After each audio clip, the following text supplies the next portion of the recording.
खरं सांगायचं म्हणजे या संस्थेचे माझं एवढं नाव जोडलं गेलं की सर आता देखील पोलीस झालोय, पण असं वाटायला लागलं की हे पण पोस्ट रिजेक्ट करावी आणि अजून थांबावे इथं. हे धरणीची आन तुला जीवाचा रान कर तू पेटून राहू भार वादळ वाऱ्यात र तू ऍग्रोवनसारखे लोक आपल्यासाठी करताय त्याला माहिती देतात. एकदा ती माहिती मिळाली की आपण आपल्या वावरात हे धरणीची आन तुला जीवाचा रान कर तू. तिघे पण सिलेक्ट झालं आणि आम्हाला खूप आनंद वाटला. सरांचं पण कौतुक करावं असं वाटतं की आणि परत असं सगळ्यांनी ऍडमिशन घेऊन सरांचं गडिंगला दादरा चंदगड काही भाग असेल सगळ्या मुलांना 11वी-12वीच्या मुलांना मी सर्वांना प्रवेश घेण्यासाठी म्हणजे घ्या असं म्हणून सांगते इच्छा करते. आई चरून फेड तू अंधार भेद उजेड पाड पहाट नवी कर तू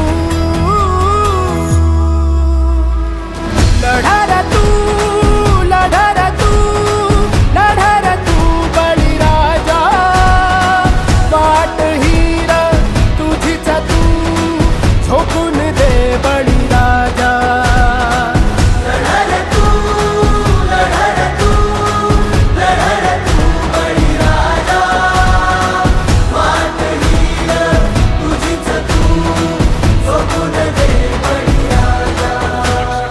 आपलं मार्केट आपणच तयार करायचं. येतील जातील संकटेही सोडू नको तू साथरा एकजुटीनं लढूया सारे घेऊन हाती हातरा.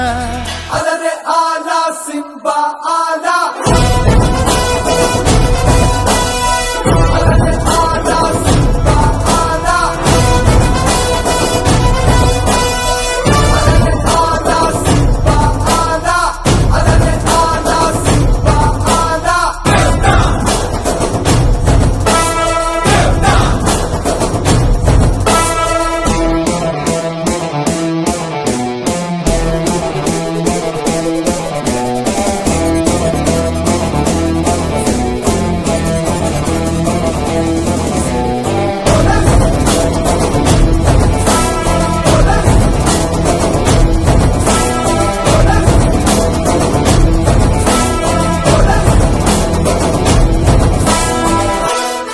फेटा हा असा भेटत नाही.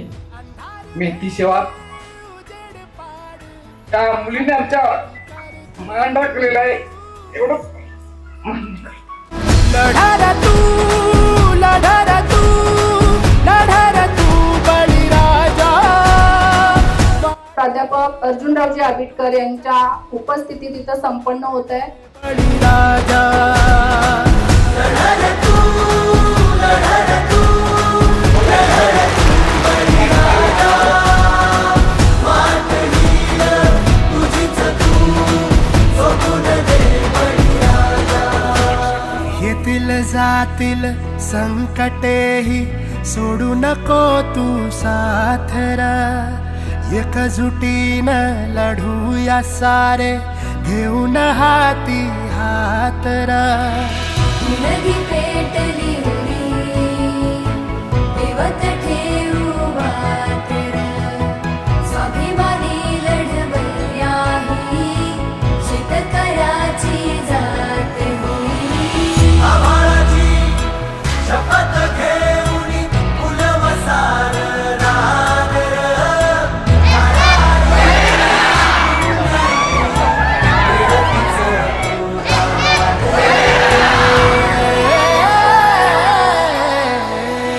पडू दे ठिणगी लागू दे बनवा आई चरून फेड तू अंधा. वाद नाही येणाऱ्या आर्मी भरतीमध्ये आज ही 30 झालीत. माझा अंदाज 90 मुलं येणाऱ्या भरतीला येतं म्हणजे तुम्हाला सरकारने लढारा तू लढारा लढारा तू लढारा लढारा तू बळीराजा वाट हीर तुझीच तू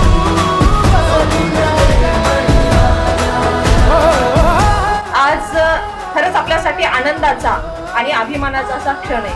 कारण या बळीराजा अकॅडमीच्या माध्यमातून या आपल्या ग्रामीण भागातल्या, आपल्या सर्वसामान्य कुटुंबातल्या आणि शेतकरी कुटुंबातल्या असणाऱ्या अशा या विद्यार्थ्यांचा कठोर कष्ट, प्रामाणिकपणा, शिस्त आणि जिद्द या जोरावरती या मुलांनी आज आपल्या मुंबई पोलीस भरती मध्ये यश मिळवलेलं आहे. आणि खरंच हे यश म्हणजे आपल्या या 25 कुटुंब यातून उभी राहिलेली आहे आणि या 25 मुलांच्या आई वडिलांच्या चेहऱ्यावरचा आनंद बघणं याच्यासारखं मला वाटत नाही की दुसरं कुठलं भाग्य असेल. राजा वाट हिरा तुझीच तू झोपून माझी बॉडी जरा म्हणजे जास्त होती आणि मला फिजिकल करायला त्रास व्हायचा. माझं गुडघं सुजायचं, परत माझ्या कमरेचा त्रास व्हायचा. आज सगळं माझं त्रास सुरू झाला. नंतर सरांनी सांगितलं की तू काय करू नकोस, तू चाल.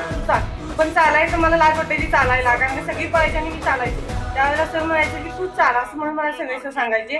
पण मी त्यावेळेला हळूहळू रनिंगच करायचो, कारण का मला माहिती होतं की मला करायचं आहे पहिल्याच प्रयत्न. संकटेही सोडू नको तू साथरा, एकजुटीनं लढूया सारे. म्हणजे अजून पण या संस्थेनं जायला असं कुठेतरी वाटायला की राहाव्या इथंच, पण नाही, कुठेतरी निरोप द्यावा लागतो प्रत्येक गोष्टीला. या संस्थेचं खूप आभारी आहे मी. आणि दुसरी गोष्ट म्हणजे माझ्या आई वडिलांनी खूप काही केलं माझ्यासाठी.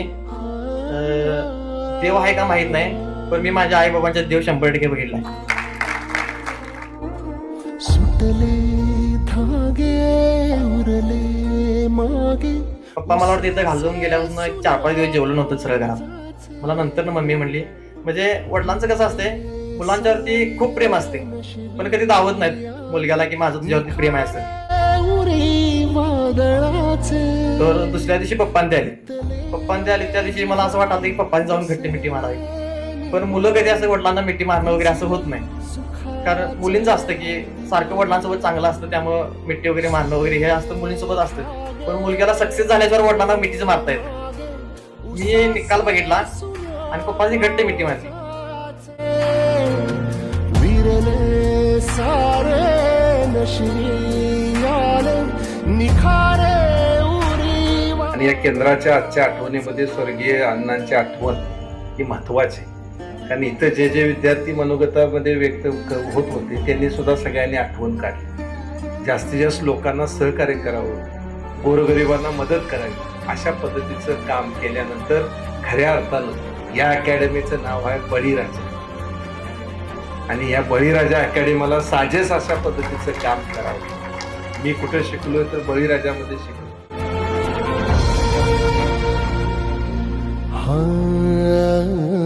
जळत्या भुई न करता एकदा चूक झाली किंवा एकदा कमी पडला म्हणून थांबला नाही, परत एकदा त्यांना संधी दिला आणि या ठिकाणी परत आज ते या ठिकाणी यश संपादन करू शकलो. या सुद्धा पुढच्या येणाऱ्या टीमला शुभेच्छा देतो. थांबतो. जय हिंद, जय महाराष्ट्र.